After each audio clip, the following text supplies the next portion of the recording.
Barrister Sajjad Ali, প্রথমত জামাতের প্রসঙ্গে যদি বলতে চান বলতে পারেন, তবে আপনার দৃষ্টিতে সরকারের এই যে জ্বালানি সংকট মোকাবেলার যে নানা ধরনের উদ্যোগগুলো, সেটি কিভাবে আপনি মূল্যায়ন করেন?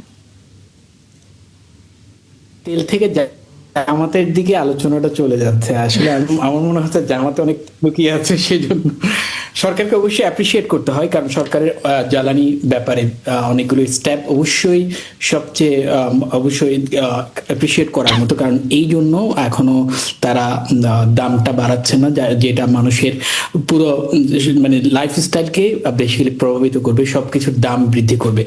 আসলে বিএনপির এটা একটা ব্যাড লাক, কারণ 2001 সালে যখন ক্ষমতায় আসলো তখনই 9/11 হলো, আফগানিস্তান যুদ্ধ হলো বেশ অল্প সময় পরে, আবার এবার ক্ষমতায় আসলো, আবার 2026 সালে ইরান যুদ্ধ শুরু হলো। এখন এটা অবশ্যই বলে কেউ আসেনি, হঠাৎ করে যুদ্ধ, এটা ফরচুনেটলি হোক তাদেরকে এই বার্ডেন নিতে হচ্ছে, সবকিছুতে ইফেক্ট করছে।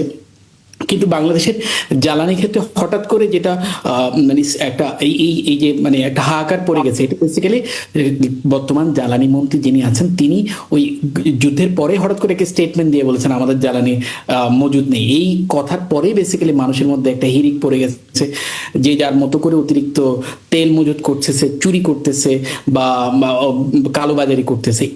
এর পরে বেসিক্যালি এটা শুরু হয়েছে। এটাকে সরকারের অবশ্যই ব্যর্থতা, এটা স্বীকার করতেই হবে।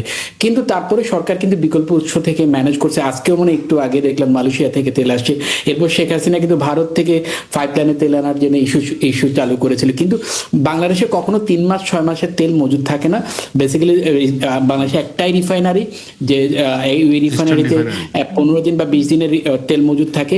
বাকি তেলগুলো হয়তো রাস্তায় থাকে, সাগরে থাকে, আসতে থাকে, আর কিছু তেল এলসি খোলা থাকে, যার কারণে এখানে মানুষের মানে ইয়া করার কিছু নাই, মানে ভয় পাওয়ার কিছু না আমি মনে করি।